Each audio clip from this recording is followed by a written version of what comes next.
దేశంలో ఎవరైనా పెద్ద భూబకాసురుడు ఉన్నాడంటే అది చంద్రబాబు నాయుడే.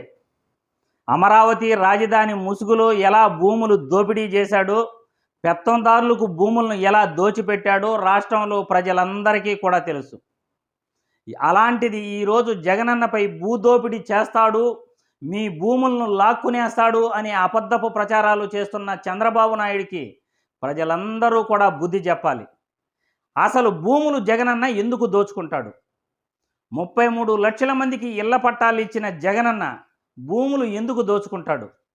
సచివాలయ వ్యవస్థ, వాలంటీర్ వ్యవస్థ తీసుకువచ్చి ఆన్లైన్ వ్యవస్థ ద్వారా ఇంటి వద్దకు పరిపాలన తీసుకువచ్చిన జగనన్న భూములను ఎందుకు దోచుకుంటాడు?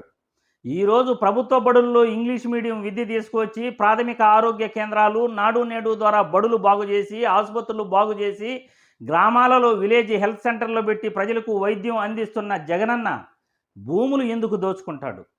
రైతు భరోసా కేంద్రాలు పెట్టి రైతును పట్టి నడిపిస్తూ, రైతులకు సలహాలు సూచనలు ఇస్తూ, ఇన్పుట్ సబ్సిడీ ఇస్తూ రైతు భరోసా ప్రతి కుటుంబానికి 67,500 రూపాయలు వేసిన జగనన్న ఎందుకు భూములు దోచుకుంటాడు? అసలు ల్యాండ్ టైటిలింగ్ చట్టాన్ని తీసుకువచ్చింది ఎవరు? మోడీపు కదా. మోడీ ల్యాండ్ టైటిలింగ్ చట్టాన్ని తీసుకువచ్చి రాష్ట్రాలపై ఒత్తిడి చేసి ల్యాండ్ టైటిలింగ్ చట్టాన్ని అమలు చేయమంటే మహారాష్ట్రలో 2015లో ల్యాండ్ టైటిలింగ్ చట్టాన్ని మొట్టమొదట అమలు చేశారు. ఆంధ్రప్రదేశ్లో కూడా ల్యాండ్ టైటిలింగ్ చట్టాన్ని తీసుకురావాలని ఒత్తిడి చేస్తే ఈ ల్యాండ్ టైటిలింగ్ చట్టం అనేది ఏంటి, దాని ఉద్దేశం ఏంటి అని జగనన్న కనుక్కుని ఈ ల్యాండ్ టైటిలింగ్ చట్టం అనేది 1989 నుండే అధ్యయన కమిటీలతో మొట్టమొదట మన మాజీ ప్రధానమంత్రి మన్మోహన్ సింగ్ గారు ఆ మొట్టమొదటి కమిటీలు ఒక మెంబర్. అప్పటి నుండే కూడా ఈ ల్యాండ్ టైటిలింగ్ చట్టాన్ని తీసుకురావాలని కేంద్ర ప్రభుత్వం ఆలోచిస్తుంది. ఇప్పటికి 4 సార్లు ల్యాండ్ టైటిలింగ్ చట్టంపై అధ్యయన కమిటీలు జరిగాయి. మోడీ గారు ఈ ల్యాండ్ టైటిలింగ్ చట్టాన్ని తీసుకువచ్చారు. ఇక్కడ ఆంధ్రప్రదేశ్ రాష్ట్రంలో ల్యాండ్ టైటిలింగ్ చట్టంపై హైకోర్టు స్టే విధించింది. చట్టం ఇంకా అమలు కాలేదు. కానీ చంద్రబాబు నాయుడు భూములు దోచేస్తాడు అంటూ అబద్ధపు ప్రచారాలు చేస్తున్నాడు. అసలు ల్యాండ్ టైటిలింగ్ చట్టం యొక్క ముఖ్య ఉద్దేశం ఏమిటంటే, భూములు సర్వే చేయించి ఆ భూ యజమానులకు, భూ తగాదాలున్న భూ యజమానులకు ఆ భూములను ఇప్పించే ప్రయత్నం చేయటం, ఆన్లైన్ రికార్డులోకి ఎక్కించి భూములకు భద్రత కల్పించటం. ల్యాండ్ టైటిలింగ్ చట్టం వల్ల భూ సమస్యలు ఉండవు, భూ తగాదాలు ఉండవు.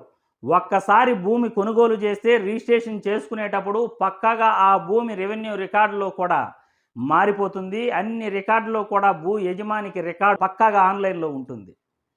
ఈ చట్టం గురించి అన్నీ తెలుసు కూడా మోడీ ఈ ల్యాండ్ టైటిలింగ్ చట్టాన్ని తీసుకొచ్చాడని తెలుసు కూడా ఎన్డీఏ కూటమిలో చంద్రబాబు భాగమై ఉండి ఎన్డీఏ కూటమిలో బీజేపీతో పొత్తు పెట్టుకుని బీజేపీ తీసుకొచ్చిన చట్టాన్ని ఈరోజు జగనన్నపై నెట్టేసి అధికారం కోసం వెంపర్లాడుతూ భూ బకాసురుడుగా పేరు పొందిన చంద్రబాబు జగన్మోహన్ రెడ్డి భూములు దోచుకుంటాడు అని అబద్ధపు ప్రచారాలు చేస్తున్నాడు. ప్రజలందరూ అర్థం చేసుకోవాలి. జగనన్న భూములు దోచుకునేవాడా? భూములు దోచుకునేవాడే అయితే ఈరోజు అమరావతి రాజధానిలో ఎందుకు భూములు ఉచితంగా 50,000 మందికి ఇస్తాడు? 33 లక్షల మందికి ఇల్లు ఎందుకు ఉచితంగా ఇస్తాడు? ఈరోజు సచివాలయాలు, వాలంటీర్ వ్యవస్థ ఎందుకు తీసుకొస్తాడు? ప్రాథమిక ఆరోగ్య కేంద్రాలు, విలేజ్ హెల్త్ సెంటర్లు ఎందుకు తీసుకొస్తాడు? కేవలం 2 సంవత్సరాల పరిపాలనే జగనన్న చేసింది. 2.5 సంవత్సరం కరోనా కష్టకాలం. ఈ 2.5 సంవత్సరం కరోనా కష్టకాలంలో వ్యవస్థలన్నీ స్తంభించిపోయాయి.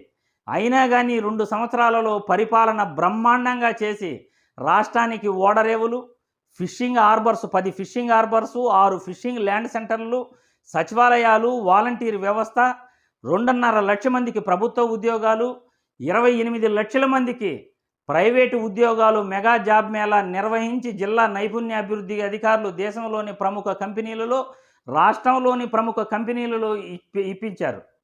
ఇన్ని మంచి పనులు చేస్తూ ప్రజల వద్దకు పరిపాలన తీసుకువచ్చి ఇంటి వద్దే ఈరోజు అవ్వాతాతలకు పింఛను ఇస్తూ అక్కా చెల్లెమ్మల ఖాతాలో 2.70 లక్షల కోట్లు జమ చేసిన జగనన్న ప్రజల భూములను దోసుకుంటాడా? ఇన్ని అబద్ధపు మాటలు మాట్లాడుతున్న చంద్రబాబు నాయుడు మోడీ గారు ల్యాండ్ టైటిలింగ్ చట్టాన్ని తీసుకువచ్చారని ప్రజలకు ఎందుకు చెప్పలేకపోతున్నాడు?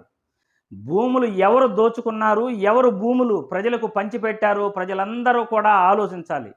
ల్యాండ్ టైటిలింగ్ చట్టం అనేది భూ సర్వే చేయించి భూ యజమానులకు శాశ్వత పరిష్కారం ఆన్లైన్లో వాళ్ళకి రికార్డులు ఎక్కించటమే ఇది ప్రధాన ఉద్దేశం. తహసీల్దారులు కానీ లేకపోతే ఆర్డీఓలు కానీ ఎవ్వరూ కూడా మీ భూములు అమ్ముకుంటానంటే ఎవరూ కాదనరు. అసలు హైకోర్టులో ఈ చట్టమే అమలు కాకుండా స్టే విధించింది. మరి అటువంటప్పుడు చంద్రబాబు ఈ భూ చట్టం గురించి, ల్యాండ్ టైటిలింగ్ చట్టం గురించి మాట్లాడవలసిన అవసరం ఏముంది? జగన్మోహన్ రెడ్డిపై అపనిందలు వేయాల్సిన అవసరం ఏముంది అని ఈ వీడియో ద్వారా ప్రశ్నిస్తున్నాను.